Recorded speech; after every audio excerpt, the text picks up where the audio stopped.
Yeah. So, there's that issue in Africa. And I feel like it's more of just how they've been taught. And yeah, it's a learned behavior.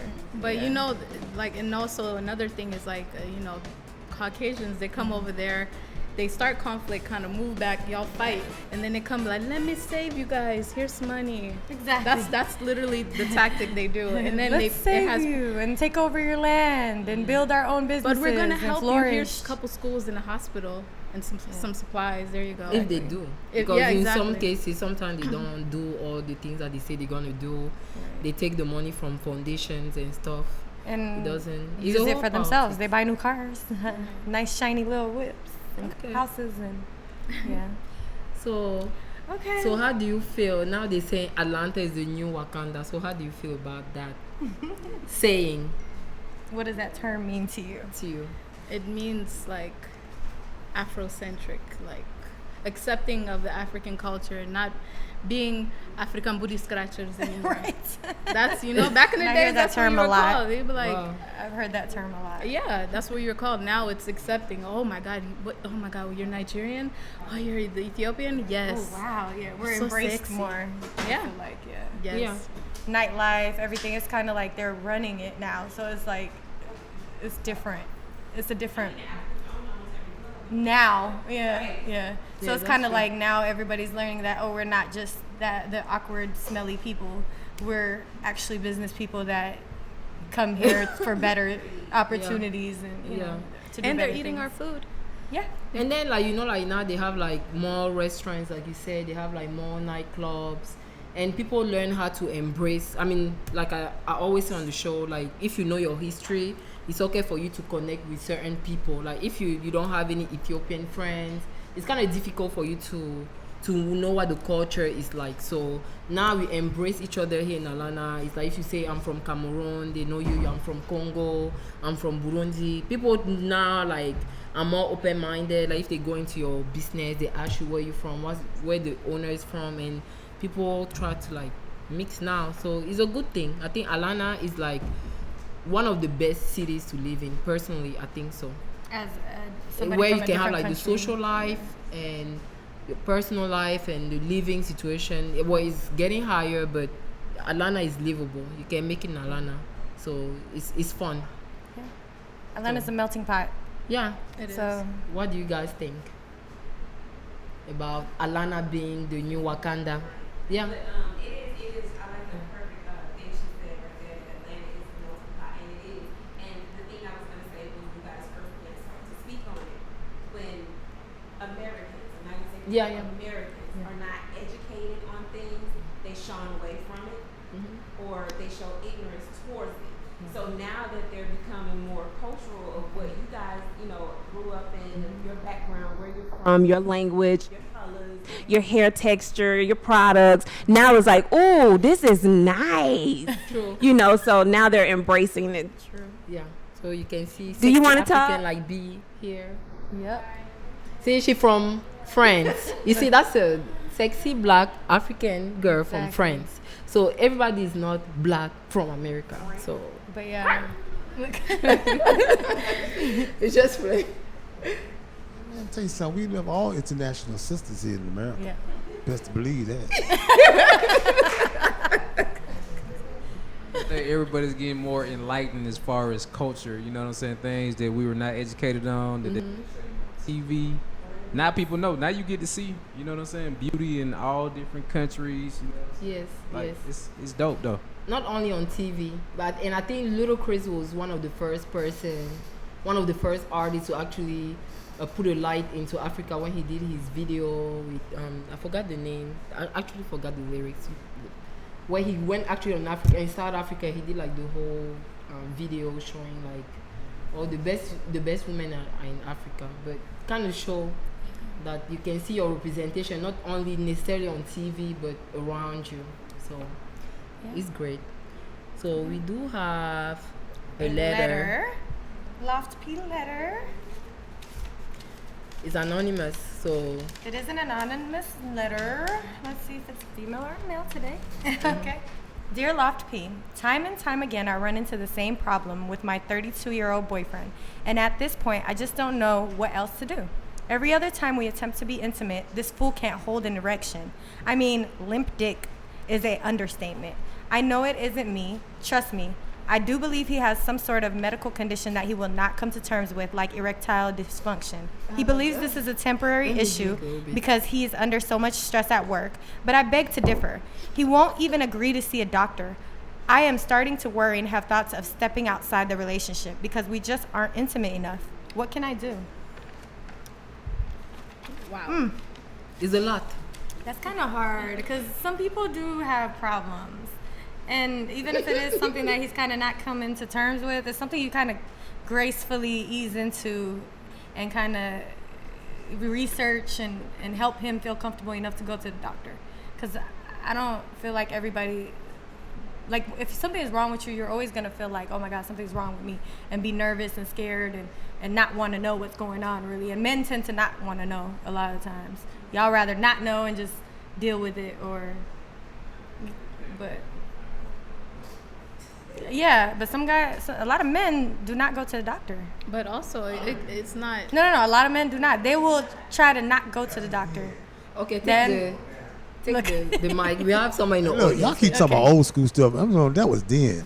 Now the younger generations in the doctor now, believe that.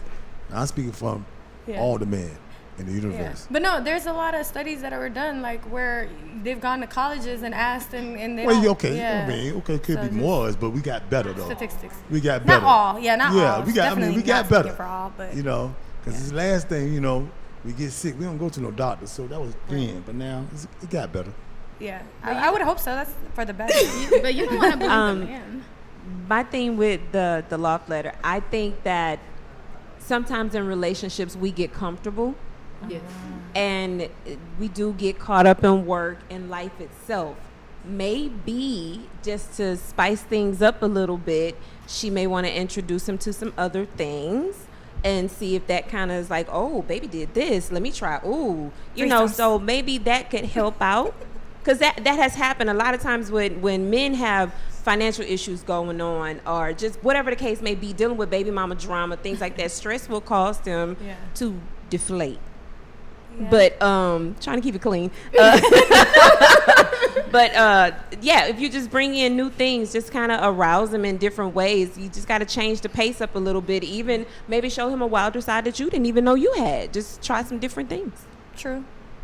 Because men do get very bored. Yeah. And women tend to get comfortable. True. But her first resort shouldn't be cheating. She should try to make it work with him. And I think also it depends on how long you be in a relationship with the person too. It depends on what you guys are trying to achieve. I don't know for how long they've been together, but things like it's good to go see a doctor. And what it doesn't say, that's the issue. We don't know if it's like, because you have some people, they just go out, they're together for like 2 months, they do the same thing over, and then the relationship just abruptly just finish. You don't know why it finished, but it's over. It's over before it even began. You don't know, because if you're with somebody in a long term, like she said, it's good to try like other things and maybe go to the doctor and see if there's something wrong, or if it's serious, if you really feel like, and if you have like even a friend or something, even if you're not going to be with the person in the long term, it's good to let the person know that you're wasting time, So, but I said, just kind of change it up. It could be changing your hairstyle, changing the way you dress, just anything. Make him feel like he came home to a whole new woman. And then stay clean. Change it up. Yeah, and you might walk in the closet as Beyonce and come out as Taraji. Change it up, Come out of the closet. I hate you, Jody. I said Beyonce to Taraji over here. So I was saying, just keep some spice in your life. True. Yeah, definitely keep the spice in the bedroom. You can take the mic. But if that works, then it's not a dysfunction. If you do that and that works, that's not a dysfunction. It's not something. I don't know. It's kind of picky. It's picky because you don't know. He might have had it and nobody ever told him that there's something wrong with you. It could be that. It could be the fact that maybe he's not attracted to her anymore. Yeah, or he's not attracted. Like it could be stress. Or you can always try Cialis, Viagra. Or maybe he's cheating himself. That's what they do have those things available nowadays. Look, he as might be opposed cheating. To, he might be getting it somewhere else. Yeah, sometimes you got to hit the cheat code. You know what I'm saying? That's what women always say, right? When a man won't get hard, she'll be like, "Oh, he's cheating." He got dysfunction. Nah, sometimes you got to hit that machine, hit it Cialis. I mean, Cialis Viagra. It pumps your blood pressure to the point where if you're not Cialis careful, you is just bad. That type of stuff actually causes. I'm just saying this. You have options available. You do. That's all I'm saying. You're right. Even if they're good or bad. You guys are options. Fun, man. They got the grocery store, not the grocery store, the gas station pills. Oh God. There was. Oh, you know about that? He knows all the names. Steve, how dare you?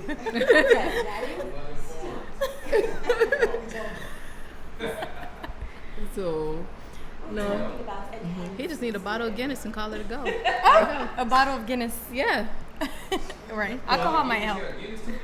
That's alcohol sometimes makes it worse for some guys. I heard a lot of Africans do that, and even Caribbeans. Yeah. Mm-hmm. Really? And then you have like some spices that you can put. Yeah.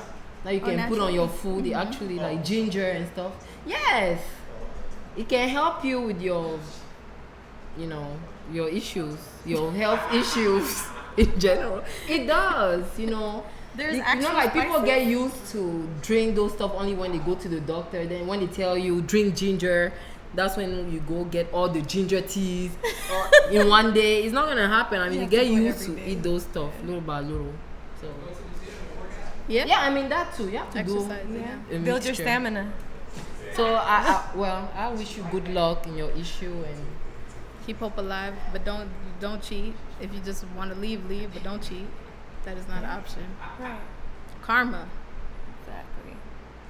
But as far as like, let's go back to your skincare line. Yeah. What kind of skincare, like facial products, are you gonna be? Exfoliants. It's kind of like I'm going through testing phases. You kind of have to put a little things together. But I'm working on a serum, and then a facial exfoliant. Because I noticed that, like St. Ives and all these, they're so harsh and then bad for the environment. So I'm trying to figure out a way to like be environment friendly and then also be natural at the same time. So it'd be more like toners for dark spots and probably like some acne. Yeah, because growing up in like a Habesha community, like I've seen the sun spots. So I've been like, my goal is to kind of diminish that and help with that, because a lot of foreigners are insecure about that. Like not only Habeshas but also like other Africans and like South Americans and stuff because of the sun. Yeah, we do get a lot of age spots. Yes, and sun damage. Okay, so can you give us about like 3 skincare tips for the audience and people listening to us that we can use every day? Yes, I will bless y'all with hair too. So 3. Yeah, anything you have. Yes. 4 if you have 4. Okay, so what I do is I tend to, when I wash my face, I use one of my facial washes that I use is Trader Joe's tea tree facial wash, all natural, and then it's eco-friendly, and then on top of that, it's cheap. It's like $7. Okay. And then you can go get that at Trader Joe's. You can go Walmart. Witch hazel, I use that as a toner because one mistake that people make, they just wash their face and then put a moisturizer on and then wonder why they still got breakouts. That's what witch hazel come in, and it would take out whatever else is on your skin that your face wash didn't take out. Right. And then you can use like, depending on your face, you can use like oil. I use vitamin E oil. You can get that anywhere. Try to get as organic as you can until I can launch. And then you can get it from there, but you can use that and try to use scented free and chemical free stuff, and your skin will be like glowing butter. Okay. So we want you to shout out the website and your social media. My website is actually